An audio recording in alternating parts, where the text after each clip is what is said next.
Rubjer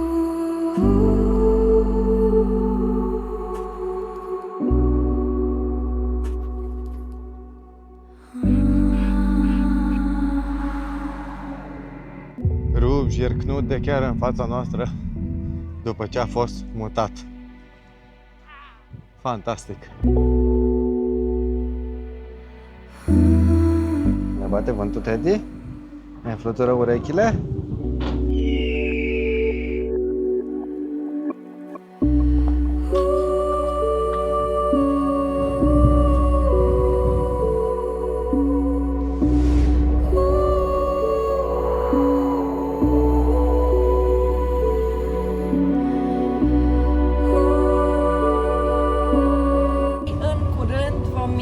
Pe plajă cu mașina. Mi se pare foarte multă libertate aici.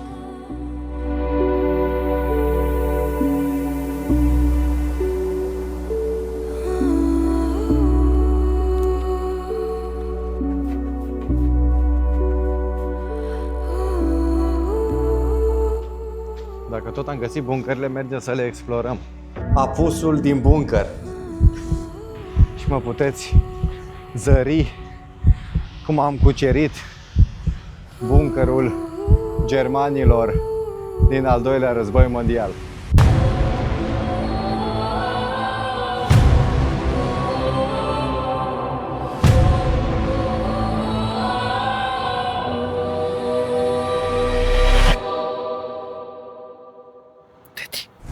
Bună și bine ați venit la un nou vlog alături de Ata Travel. Astăzi ne aflăm la Rubjerg Knude, un far pe care urmează să-l vizităm în câteva momente. Rămâneți aproape! Am ajuns pe traseul către primul far pe care vrem să-l vizităm astăzi. Mașina am parcat-o undeva în spatele dealului, în spatele văcuțelor. Și acum mergem să vedem dacă o să mergem pe jos sau dacă o să luăm un tractoraj de ăsta de vine la câteva minute. Suntem pe traseu, am ales să mergem pe jos. Tractorajul vine acum fix când am ales noi să mergem pe jos. Dar asta e, facem puțină mișcărică. Deja îl putem zări. Se vede farul deja.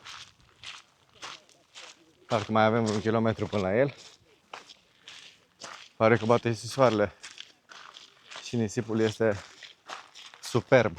Aproape am ajuns, bine că n-am luat tractorul, că mai și plăteam, ne ducea 300 de metri. Și ce e în fața aici? Trebuie să-l urci la picior. Deci practic tractorajul plăteai, te ducea 300 de metri pe drum drept. Și după aia trebuia să urci dunele de nisip. Parcă sunt mai înalte ca la Maspalomas, nu? Da. Așa par. Să vedem cum le urcăm. Aoleu, cu trudă. Mama mia, ia uite.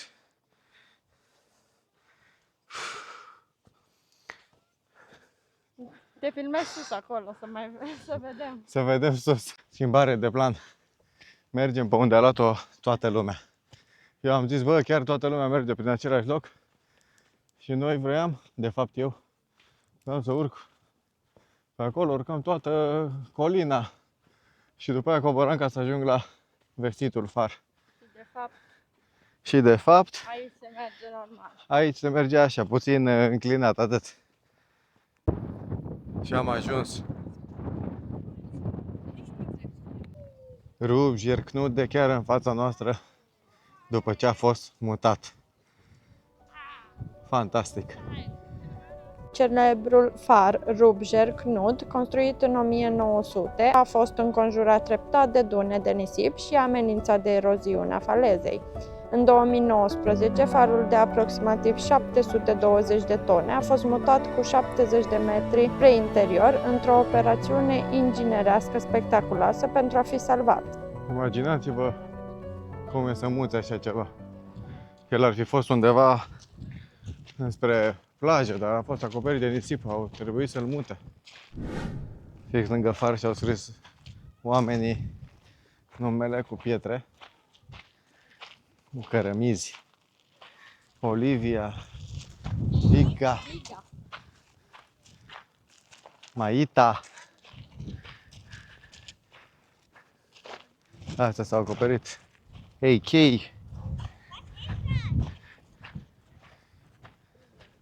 Mamă, este ceva de nedescris, este impunător.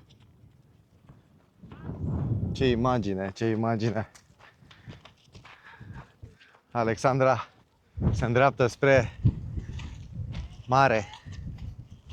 Să vedem ce ne întâmpină în capătul acesta. Mamă, e... Ce frumusețe! Uite ceva... Că tot nisipul ăsta îl bate vântul fix de pe plajă de aici și îl aduce pe țărm. Cred că și farul a fost undeva, poate jos, acolo de săpătura asta mare și a fost mutat. Astăzi vedem doar farul, însă în urmă cu peste 100 de ani, aici exista un întreg complex cu locuințe anexe și o stație meteo. Dunele aflate în continuă mișcare au îngropat sau au făcut imposibilă folosirea majorității clădirilor, iar farul este singurul simbol rămas al unei comunități care a fost învinsă de natură. Totul arată foarte dramatic aici, dar în același timp spectaculos. Să încercăm să urcăm și în far. Am văzut că accesul este permis. Să vedem cum este și urcarea. Arată.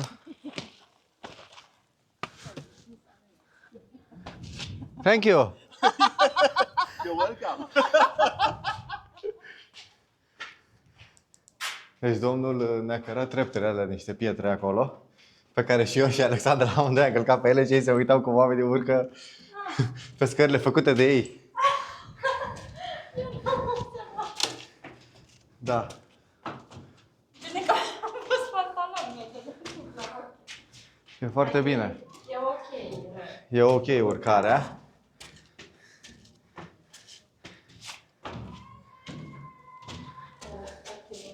Sunt niște scări mai din metal, așa, mai din tablă, dat fiind faptul că a fost mutat în 2019. Bănuiesc că poate s-a mai restaurat puțin și scările. Suntem din punctul de belvedere al turnului.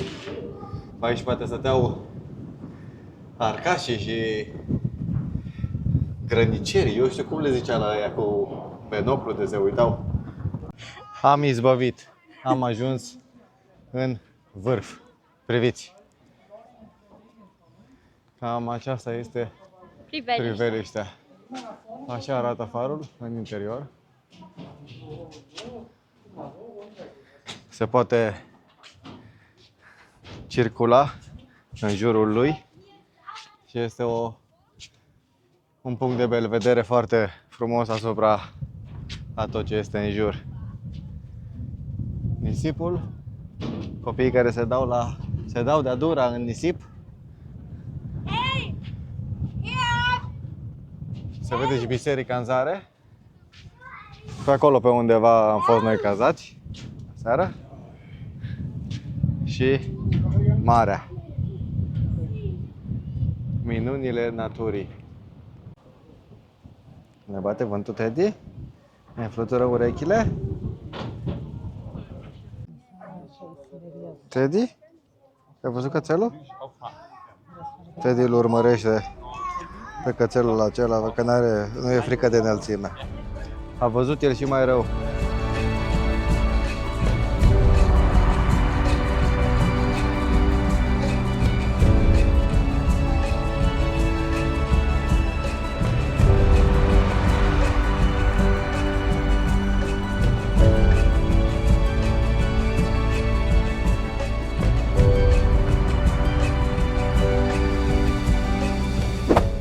Am plecat. S-a aglomerat foarte mult. Să vedem, vin inamici de la răsărit, de la miază noapte. Farul este gratuit de vizitat. Nu se plătește nici intrare, nici parcare. Bănuiesc că se plătește doar tractorașul în caz de nu vrei să mergi puțin pe jos. Dar se merită mersul pe jos pentru că este o plimbare foarte frumoasă. Am plecat de la far. Suntem pe dunele de nisip. Vântul s-a întețit puțin. Deci cele mai bune ore de vizitat sunt dimineața sau seara, cum am spus. Am observat că aici pe coastă bate foarte tare vântul începând de pe la ora 10 până pe la ora 8 seara. Deci după 8 seara și până în ora 10 dimineața, dacă vreți să nu bate vântul deloc. N-aș fi zis niciodată că până și aici sunt atâta de mulți oameni. Cred că lumea asta e o tradiție acum să călătorești. Toată lumea vrea să vadă tot, orice, oriunde. Inclusiv noi. Ne-am întâlnit din nou cu domnul tractor. Nu-l vom lua nici de data aceasta. Teddy și-a găsit și el un transportator. Se numește Alexandra. Și este transportator de elită pe nisip. Merge cu 2 la oră și are un cal putere.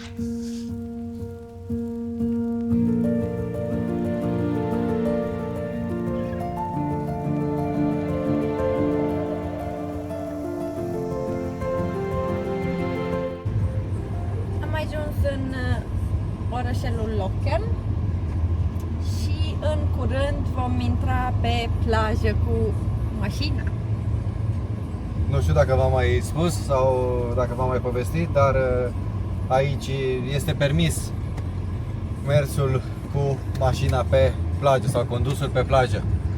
Am mai văzut și mai înainte pe unde am fost, pe alte plăji se putea intra cu mașina. Astăzi am zis să încercăm și noi. Sperăm să nu rămânem blocați, dar n-ar trebui. Am văzut că se intră cu rulote și cu alte mașinării mai mari.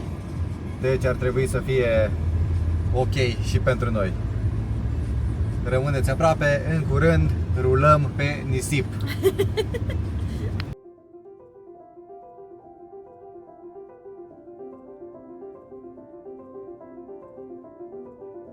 Acum vom intra pe plajă.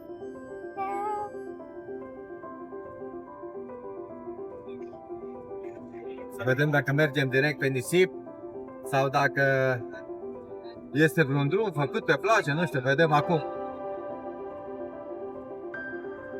Zice că nu avem voie să campăm cu mașina Sau să-ți pui potul. sau să punem cotul. Ia uitați, intrăm. Vom parca și noi mașina undeva. Întâi facem o tură de nisip, o tură de plajă să vedem cum se prezintă nisipul. Am mai făcut o tură mai devreme, dar am uitat să filmăm. Este destul de multă libertate aici. Uitați, lumea este cu smeul, cu cățelul. Mai devreme am văzut chiar și niște căluți pe plajă. Mașina pe plajă. Mi se pare foarte multă libertate aici. Probabil de aia sunt renumiți pentru cea mai fericită țară din Europa. Pe partea stângă aici avem și un bunker din al doilea război mondial. Poate v-am înnebunit cu bunkerele astea, dar o să vi le mai arăt în continuare dacă tot ne apar în drum, ne taie calea. Sunt și niște căsuțe aici pe margine, care probabil pot fi închiriate. Sau pot fi oare doar folosite așa, nu știu cum se folosesc, Nu ai voie să campezi, în schimb, adică să vii cu rulota sau să-ți pui cortul, dar în schimb ai voie să mergi cu mașina. Este o experiență. Este o experiență inedită, încercăm să ne apropiem mai mult de apă, să facem o întoarcere așa oarecum riscantă la malul mării. Vom încerca să facem și niște cadre din dronă Dacă ne permite vântul și dacă nu sunt prea mulți oameni, vom încerca să găsim un loc mai retras. Da, poate dacă nu pe plaja asta, poate oricum o să găsim și o altă plajă care este mai liberă, dacă există plăji mai libere decât aceasta. Deci, practic, aici este punctul final de mers cu mașina. În partea dreaptă aici sunt doar oameni fără mașini. Am văzut pe Google Maps că se putea merge și mai mult în partea opusă, dar trebuia mers pe alt drum, intrat pe alt drum. Dacă puteți vedea și sus, acolo au și niște căsuțe tradiționale cu acoperiș din paie. Sunt foarte renumite aici în Danemarca. Și lumea și-a parcat mașina. Domnul și-a parcat mașina, bea un suc, o apă, bere nu se bea, care au venit cu mașinile nu beau bere, decât fără alcool, bineînțeles. Da. O să mergem și noi să parcăm mașina, mergem iar, mai dăm o tură, deci am mers 1 kilometru dus întors aici de 3 ori. Teddy este și el entuziasmat, n-a fost niciodată cu mașina pe plajă, dar se pare că îi place, abia așteaptă să iasă la... Și mai ales că vede foarte mulți cățeluși. Foarte mulți cățeluși, abia așteaptă și el să iasă la plimbare. Poate face și el o baie. Poate face și el o baie, da. Teddy! E un cățel doar. Vrea să ne zică și el ceva. Vrei să ne zici și tu ceva, Teddy? Cum îți place la Teddy, mare? Spune publicului ceva. Spune publicului. Ia uite. Ia uite, Teddy. Ce vrei să le spui? Că vrei să faci baie în mare? Gata, parcăm mașina aici. L-am scos și pe Teduțu afară. Ia, să alerge puțin pe plajă băiatul, ia să vedem.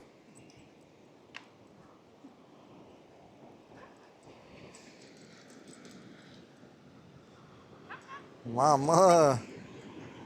Deci face niște raliuri aici, îi place foarte mult. Teddy, nu mânca nisip. Teddy urmărește zmeile, n-am mai văzut așa ceva până acum. Păsări de plastic. Teddy este pregătit să facă baie. I-am pus costumul de baie care îl protejează și de razele UV ale soarelui, dar este bun și apoi să-i mențină temperatura corpului. Mai scăzută, nu? Mai scăzută. Că se udă costumul și îi ține și lui răcoare când este foarte cald la plajă. Și merge acum cu tătucul lui să facă o băiță. Și va face baie. Avem și vestă de salvare pentru el, dar nu știu dacă o vrea neapărat pe el. Încercăm așa mai întâi. Ia să vedem, sperăm să fie caldă apa. Eu voi rămâne pe margine și vă film.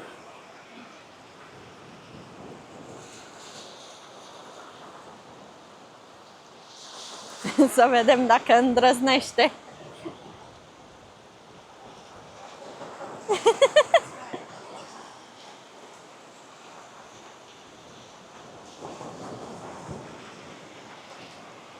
De obicei îi place să intre doar cu piciorușele, așa, până se udă puțin la bortică. E...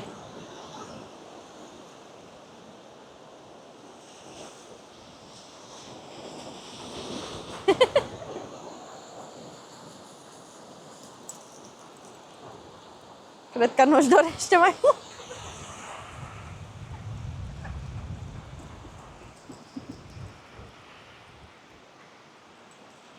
Gata, cam asta a fost băița. Cam asta a fost băița lui Teddy.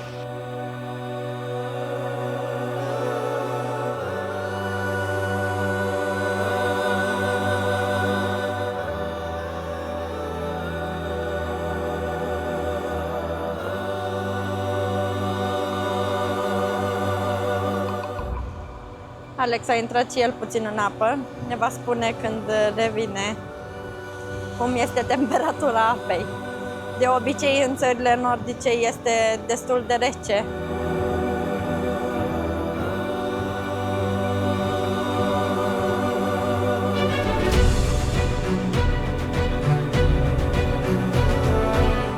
Alex a ieșit din apă și ne va spune temperatura apei. Da, deci temperatura cred că era conform termometrului meu interior, ar fi 18 grade, cred, nu știu.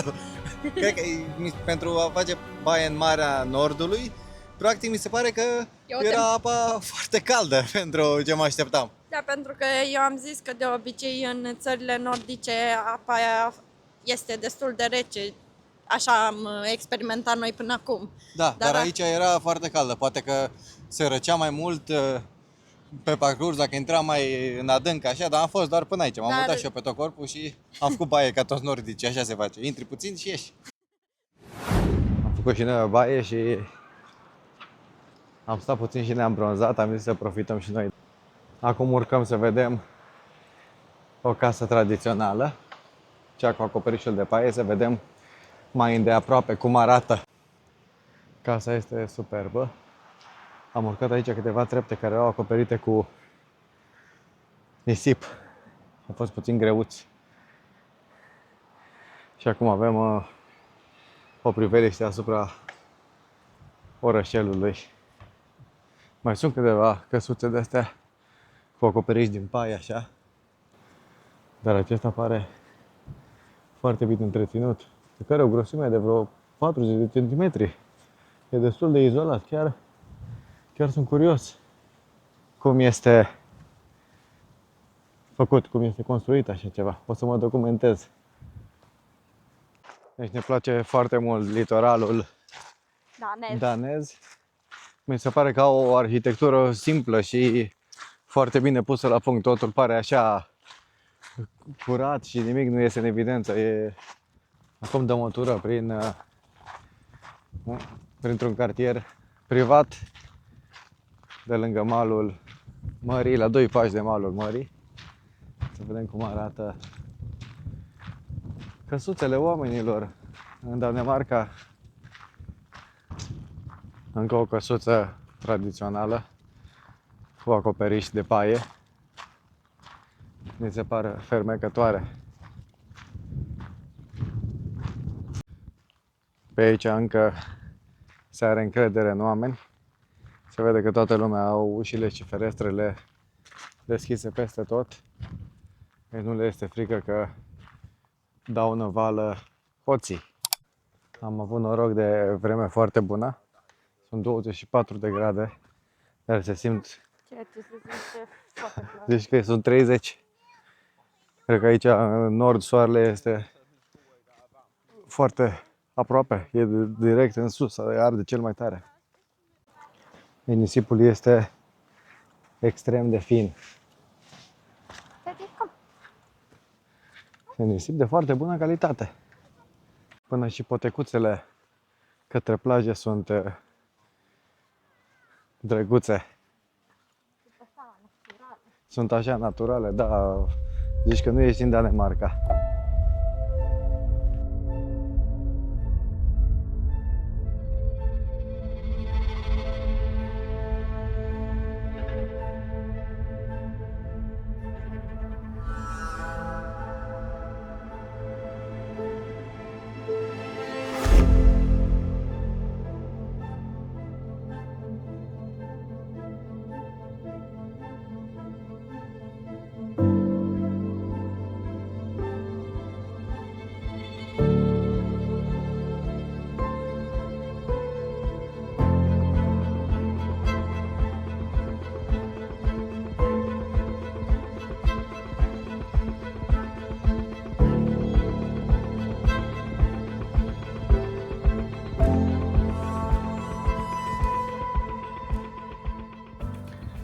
Așa arată o toaletă normală pe marginea drumului în Danemarca.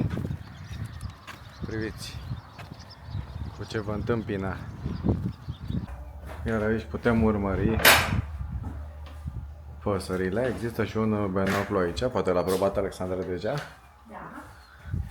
Pot vedea foarte multe feluri de păsări în fața aici.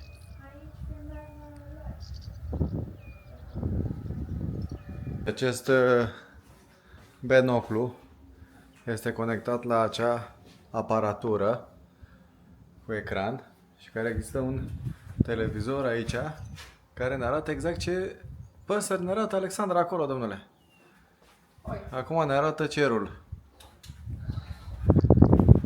Este foarte spectaculoasă toată treaba.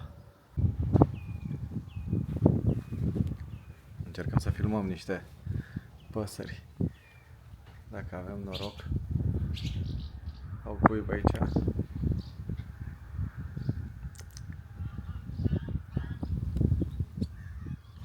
Și au făcut și ele cuib unde au găsit. Deci e un întreg dans.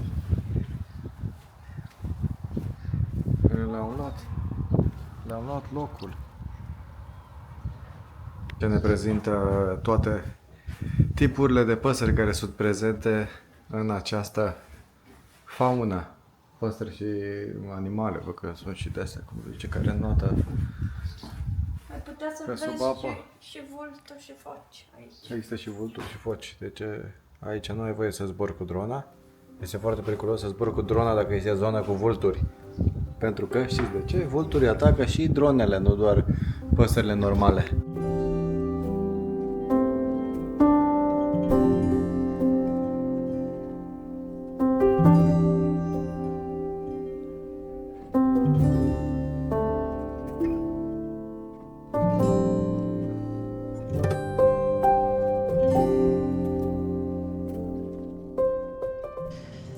Ne îndreptăm către Agher să luăm un feribot și până acolo este un drum spectaculos. Avem apă și de o parte și de alta a șoselei.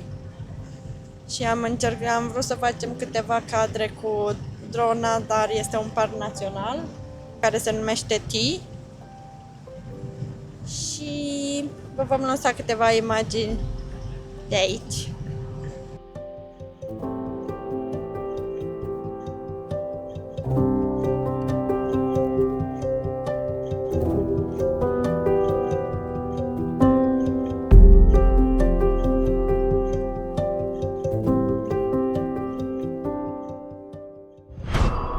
Am plătit biletul, 165 de coroane daneze, aproximativ 120 de lei și trecerea durează 15 minute și feribotul este în spatele nostru, îl vedeți acolo.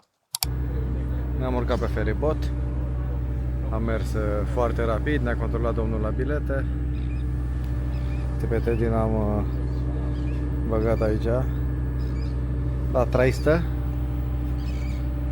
și traversăm marea.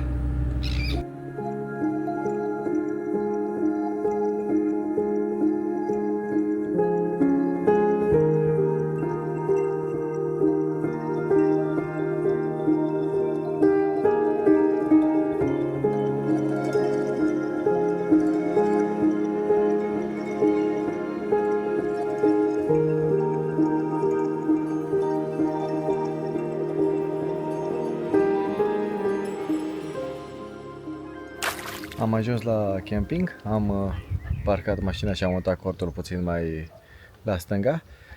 Suntem la un loc de joacă aici pentru copii. Am zis să vă arătăm și vouă puțin cum arată campingul în interior. Este un loc de joacă foarte mare, copiii se pot cățăra. Aici văd că trambolina asta s-a spart. Dar toate sunt în regulă altfel. Practic, campingul acesta ar trebui să aibă și piscină, din ce am înțeles. Încercăm să o găsim, pentru că e foarte mare. Din păcate am ajuns mult prea târziu ca să putem folosi piscina, dar poate cu puțin noroc, mâine dimineață, înainte să plecăm spre următoarea locație. Există și un teren de fotbal aici. Este foarte mare. În caz de aveți vreo echipă de fotbal, să știți că puteți să veniți aici și să practicați. Am ieșit și la o plimbare prin cartier. Să vedem cum arată. Deja suntem într-o altă parte a Danemarcei. Am mers aproximativ 200 de kilometri de unde am fost de dimineață. Și suntem într-un cartier micuț de case care este înconjurat de apă pe toate părțile. Așa arată căsuțele. sunt foarte minimaliste. I-am îmbrăcat pe copiii în vikingi. O căruță Destul de joasă. destul de joasă, da. Au un design aparte, parcă Specifice țării. specifice țării, da, și parcă nu arată precum casele care au fost înainte în vlogurile anterioare. Da. S-a schimbat puțin arhitectura. Dar în continuare tot așa, culori. Casă de vânzare, da, nu ne scrie cât costă. Să-l contactez pe Să-l contactăm pe Ion. Ion Frederic. Teddy ne ghidează calea. Vedem unde ne duce băiatul nostru mic. Este și o firmă de surfing aici. Am ajuns pe plajă, aproape. Se aud valurile. Deci puteți să-mi spuneți mie că nu este superb acest loc? Nu puteți să-mi spuneți. Pentru că locurile în care ajungem noi spontane trebuie să fie cele mai frumoase, e obligatoriu. Și trebuie să fie și buncăre din al doilea război mondial, dacă tot am găsit buncările, mergem să le explorăm. Să vedem dacă avem noroc să putem intra în vreunul dintre ele. Pentru că până acum toate intrările la toate buncările care le-am descoperit au fost astupate. Mamă, fiți atenți, aici am găsit, se poate intra în buncăr. Este cam beznă aici. Să vedem ce se întâmplă. Să băgăm o lampă la telefon aici, să vedem. Mama mia! Să intrăm mai adânc. Mi-e și frică. Ce aici?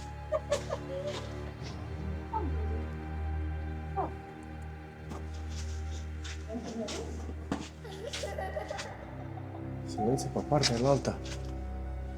Am descoperit aici. Intrăm până în capăt să vedem dacă avem un... Aha. E ok. Aici am văzut o urmă de lumină aici în partea stângă. Aha, e foarte bine. Poți să vii aici. Dăm de o ieșire, ia uite. Mamă, lumină!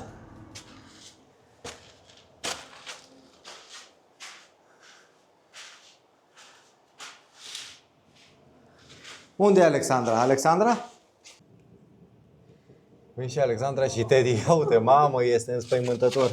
Vă dați seama ăștia care munceau aici la buncările astea. Gata, putem să stingem aceasta. Ia uitați ce peisaj avem.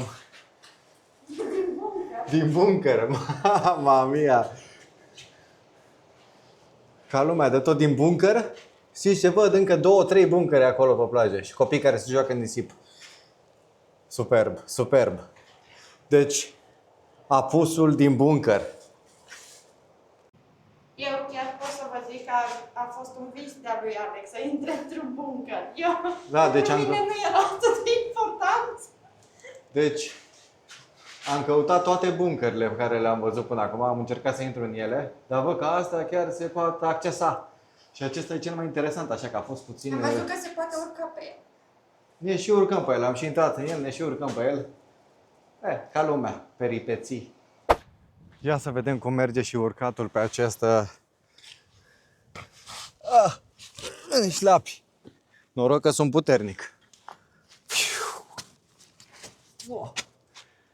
Mama mia! Nu, că eu am nevoie de rucsac aici.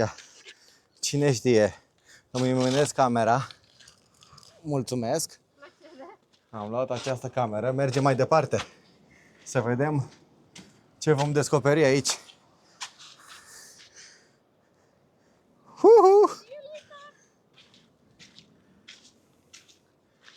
Mama, mama. Deci toată treaba e ca lumea de tot. Stați să pun aici. Las rucsacul ăsta jos puțin.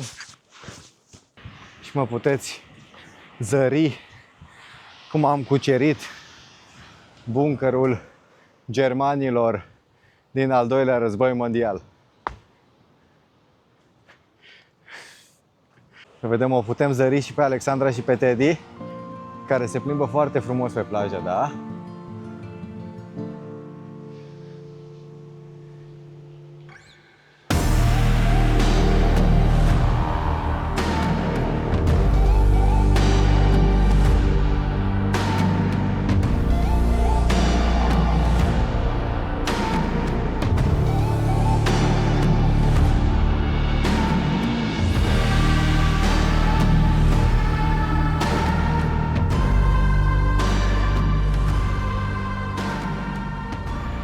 Partea interesantă este că și în spatele meu, cred că mai sunt 1, 2, 3, 4, 5, 6, nici nu știu câte buncăre au construit germanii, dar au construit multe.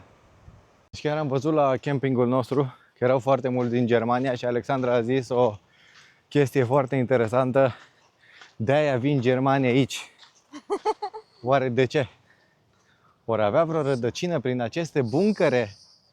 Buncărele construite de strămoșilor. Ia să vedem, am mai găsit un buncăr aici, ăsta e iluminat. Asta îmi place. Ăsta îi place Alexandrei. Ia să vedem. Trebuie să avem atenție la cap aici, că e pericol maxim. În cămăruțele astea mici aici, nimic, a? Liniște și disciplină. Dar eu nu cred că era așa. Nu, Cred că s-a surpat. sigur s-a surpat și Dar s-a nu întâmplat se ceva. vede foarte frumos. Se vede foarte drăguț. Mergem către următorul. Mare noroc în această seară să găsim atâtea buncăre. Cred că înainte... Acesta e luminat. Și acesta e iluminat. Cred că înainte a fost un masacru pe plaja asta. De ce să fi construit chiar atâta de multe? Nu putem înțelege. Hai să vedem. Să intrăm să facem mersul piticului. Deci toate sunt în principiu cam la fel. Trebuie să ne tărâim pe burtă așa pe... Ha, ha, ha. Mama mia. Am ieșit pe partea asta alta.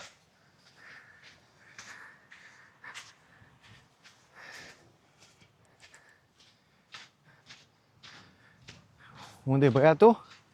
Unde-i Teddy? Unde-i Teddy?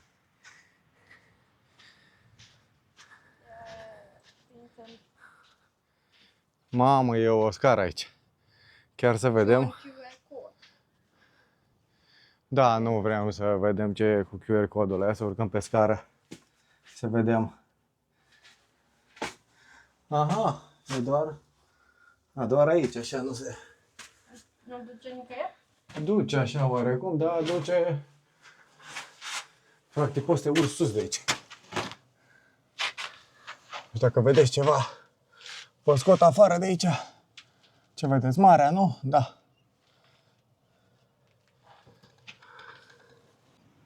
Și cam așa arată.